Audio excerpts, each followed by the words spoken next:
You know, I tell people you don't truly know anything until you've done it yourself. Yeah.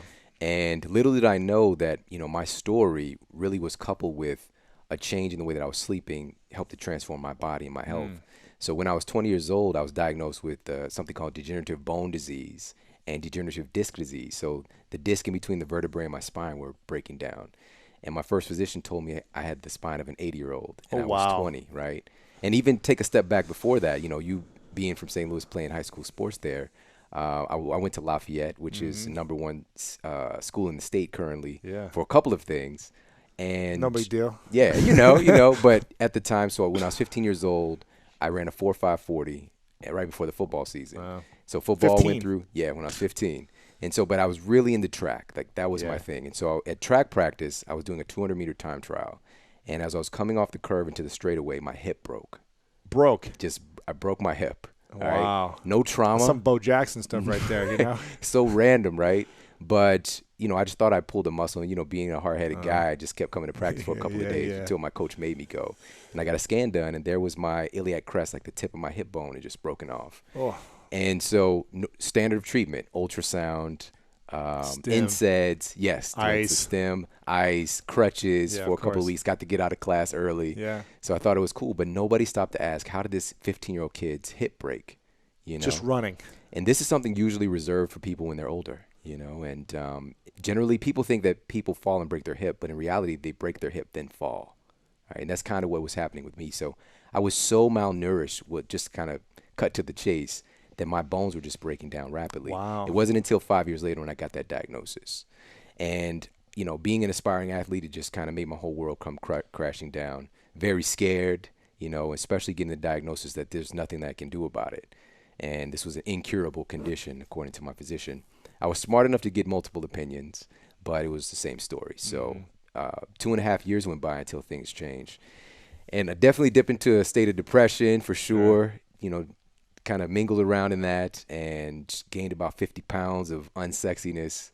And I was a fluffy version of myself, man, and just was definitely off track in my life. But ultimately, things changed when, man, I just really decided to get well. I got the last note from the last physician I saw, and he said the same thing the other ones did. And it's just like, if I don't change my life now, I'm never going to change. So, and most people never make the decision to get well. That's the issue. You know, it's like, I'm going to try, like you, I'm going to try to hit the New York Times bestseller list. Right. No, this is done, you know? So when you make a real decision about something, you know, it's from the Latin day, meaning from, and kaidere, which means to cut. So you cut away the possibility of anything else. And so I made a decision to get well. And that really drove me into, when I initially went to school, it's so funny, taking a pre-med track, you don't have to take nutrition. But I just happened to take nutrition the first semester.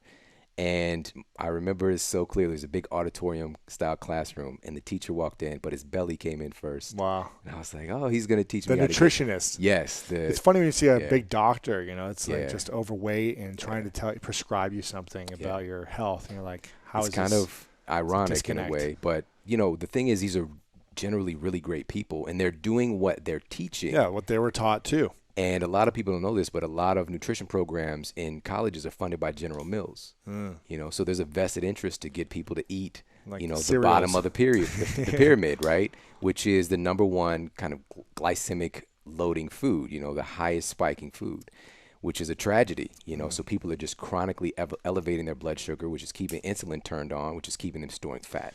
You know, really simple thing. I think I heard recently that the government just put out an updated version My of Plate. Right? They just put out an updated version of saying, well, actually, you're not supposed to have this much grains or whatever it is, like they used to say as a staple. You're not supposed to have this much milk or something. I'm not sure. It's slightly different, but still there's a lot of work to be done. Yeah. But with the podcast world, with what's going on online, millions of people are getting connected to this information every year and changing the way that they're eating. And so for me, man, it was... Were you just eating a lot of sugar yourself before? Man, I was on the college diet, so I'm like, there's something called the Papa John's special, so it's $5. I love Papa John's. So Papa large Joe's, pizza, baby. Yeah, I would crush a large pizza by myself on a regular basis. McDonald's breakfast if I got up in time, God, you know. so good. And that's how I was living, man. I had no idea that food mattered. No vegetables, no fruits. That was essentially my life. Rarely would a veggie pass my lips. Yeah, man. exactly. And, you know, it's because really you don't know what you don't know. And at that time, I didn't know that there was a difference with food. I just thought if you can eat it, it's healthy. Of course. And that's what a lot of people kind of fall into, that reality, you know. And so once I understood, and by the way, I asked my first doctor, I don't know to this day if it was like my spirit animal or like my future self jumped into my body, but I asked him, does this have anything to do with what I'm eating? You know, this disease that I have.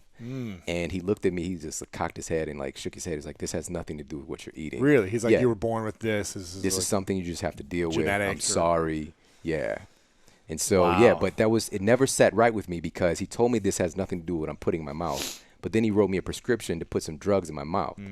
Right? So that's the level of, you know, but I didn't know what to do. I just knew what he told me to do. Yeah, and these are the experts. They Yeah, have and it's the- effectively like we just mentioned Dr. Lissa Rankin, who I just talked to. It's a nocebo effect, which is giving somebody a negative injunction saying there's nothing you can do about this, or, you know, you've got 1 month to live. And seeing people who walk into the hospital are wheelchair bound within a day after getting a, you know, terminal illness diagnosis. Right.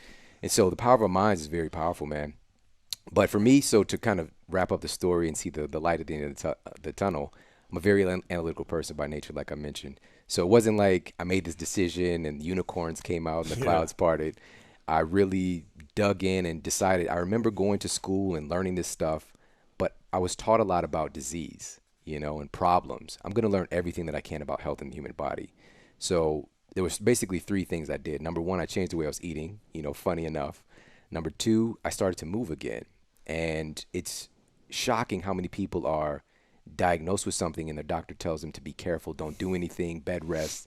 Your body requires movement in order to heal itself. So I started to exercise again. And the third thing was... So not actually resting and requires movement.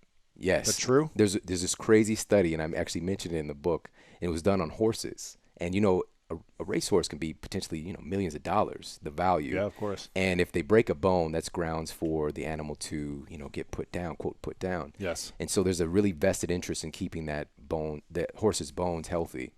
And so with the study, they had the horses start taking calcium and other supplements to increase the bone density.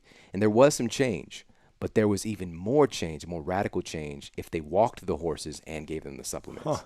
So there was a study with, you know, so one group of horses just got the supplements, improved walking and supplements, radical transformation. So And this is because, Go ahead. Sorry. no, this is because your body really assimilates nutrients through movement.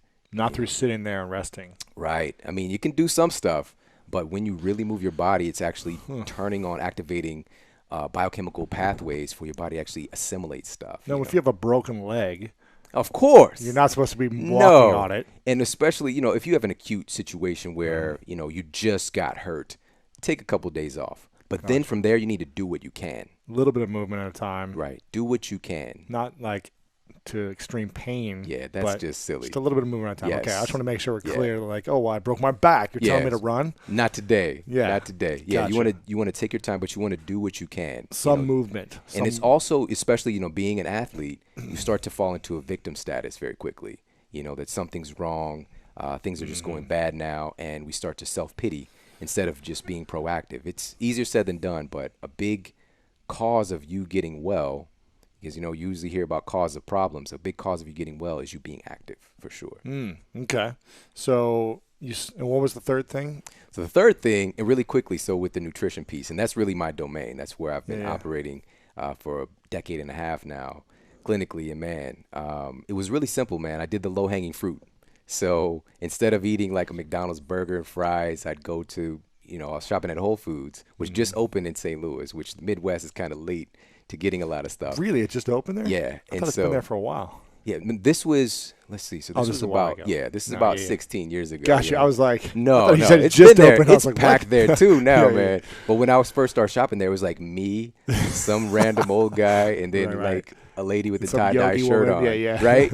And so, but I thought it was so cool. It was like all of this stuff. And of course, I would meet a lot of major athletes there as Yeah, well, of like course. Isaac Bruce I would bump Oh, into yeah, regularly yeah. there. So it was really interesting and kind of changed my paradigm. So I started to eat grass-fed beef instead of whatever conventionally factory farm beef from McDonald's, a sprouted grain bun. Instead of fries, I'd get a bunch of broccoli. You know, I just did small Sure, changes sure. that I could. And I was drinking water like I was getting paid for it, you know. And so here's the thing. This is so cool, guys. this is really what transformed my body. So I started to ask the right question. You know, questions are so powerful. Of course. So I asked, what is my spine actually made of? And then dug into the research, and I was shocked because when you think of your bones, what's the first mineral or nutrient you think of? I think of calcium. I don't know. Exactly. I'm ignorant though. So. This is where everybody lives. The majority of us. There's like 200 other factors that are equally as important. That's just the big marketing one. Right. And so there's things like magnesium, silica. I needed vitamin C to help to regenerate tissues. I didn't know that. Sulfur-bearing amino acids. All these interesting things I'd never heard of. And no way was I getting that via Papa John's and Sunny Delight, you know. So I changed the way that I was eating, and I was Egg starting McMuffin wasn't bringing the nutrients, man. No, it was missing it, man. It was missing the mark. And so I started to look for the foods that had those things in them, and then there was a radical transformation in my health. So the last piece was sleep, rest and recovery, man. When I started to do all this good stuff for my body and training again, and again, I just started where I could. I started off on an elliptical, then a stationary bike, walked, picked up the weights again, and I naturally fell into a normal sleep pattern. And 6 weeks later, man, after making that decision, I lost 28 pounds. The pain I'd been experiencing every day for 2.5 years was gone. Ultimately, about 9 months later, I got a scan done, and I had 2 herniated discs that retracted on their own. Wow. I lost 3/4 of an inch in height, and I grew 1/2 an inch back. Wow. Which was crazy, right? And the degeneration was starting to essentially be reversed. And the last physician I worked with, he was just standing there looking at the picture, you know, the MRI, and it's just like, wow, son, whatever you're doing, keep doing it. I haven't seen this before. You had no clue, huh? Yeah, and so that's when I fired my doctor. Wow. But with love. Sure. But I kind of got what I needed from that experience. And even when I went to get the scan done, I already knew I was well. It was just kind of an affirmation. So, and that was the birthing of my career, man. Amazing. People at my university saw the physical transformation that took place. I didn't look like a guy who lost weight. I looked like a guy who was healthy. And I remember walking out of class, and my professor stopped me, who had seen me, you know, the semester prior, and he was like, "What happened to you? You look so healthy." And I was like, "Is that wrong? Is that a problem?" He's like, "No, what did you do?" And so I started to work with him. I started to work with my fellow students. And working at a university, I had such a great bank of people from different cultures and different countries to work with. And it really taught me a lot. And so since then, you know, I've worked with thousands of people clinically, but, you know, hundreds of thousands through, you know, the podcast and through speaking and all that good stuff, through books.